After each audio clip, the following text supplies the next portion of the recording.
একটা প্রতিষ্ঠান একা হয়ে যায়, তখন কিন্তু আসলে বিভিন্ন রকমের যারা আসলে বাজারে এই সমস্যাগুলো তৈরি করছে তারা কিন্তু একত্রিত, তারা তখন আসলে বেশি চাপ প্রয়োগ করে থাকে। এবং আমার ধারণা এই ধরনের কিছু ভিতরে হয়তো ঘটে থাকতে পারে। এবং এই কারণেই দেখা যাচ্ছে কি যে তারাও কিন্তু আসলে খুব সাহসী হয়ে যে কোনো একটা শাস্তিমূলক ব্যবস্থা নিল সেটা কিন্তু তারা নিতে পারছে না। সবচেয়ে বড় বিষয় হচ্ছে যে দেশের ভিতরে যে সমস্ত খাদ্যপণ্য রয়েছে সেগুলোর উৎপাদন এবং সরবরাহ অত্যন্ত স্বাভাবিক। আর তাই যদি না হতো তাহলে কিন্তু এই 5 টাকা 7 টাকা করে লাউ গ্রামাঞ্চলে বিক্রি হতো না। এটা কিন্তু ঢাকার পাশে গ্রাম, সেখানে কিন্তু এত কম দামে লাউ বিক্রি হচ্ছে, আবার ঢাকায় যখন ঢুকছে তখন 50 থেকে 60 টাকা। মানে এটা স্টেপ ডাকাতি ছাড়া কিছু নয়।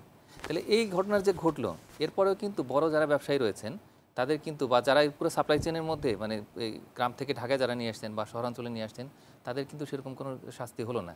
তার মানে কি, তারা কিন্তু আসলে এই যে পুরো আইনগত ব্যবস্থার ধরাছোঁয়ার বাইরে চলে যাচ্ছে।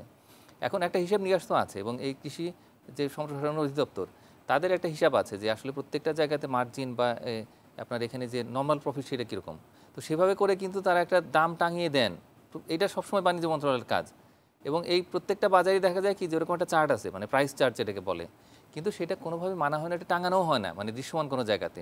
এরকম প্রত্যেকটা বাজারে কিন্তু একটা নিয়মকানুন আছে, সেই নিয়মগুলো কোনোভাবে প্রতিপালন করা হয় না।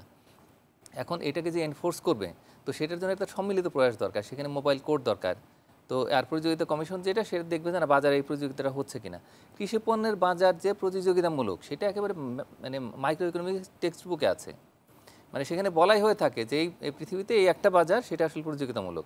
কিন্তু সেখানে আমাদের দেশে দেখা যাচ্ছে এই যে এখন যে কাঁচামরিচ তার দামে যে এত ঝাঁজ, তাকে যে 200 টাকা কেজিতে কিনতে হচ্ছে, কেউ কেউ বলছেন তার চাইতে বেশিও নাকি কিনতে হচ্ছে, কোনো কি বাস্তবতা আছে, কোনো কি কারণ আছে? না, এখানে আসলে কেউ কোনো কারণ দেখাচ্ছে না। মানে দুটো পণ্য আমি বলতে পারি। একটা হলো যে এই যে ডিম, এই যে হঠাৎ করে 50 থেকে 60 টাকা আসলে ডজনে বেড়ে গেল, কোনো কারণ নেই।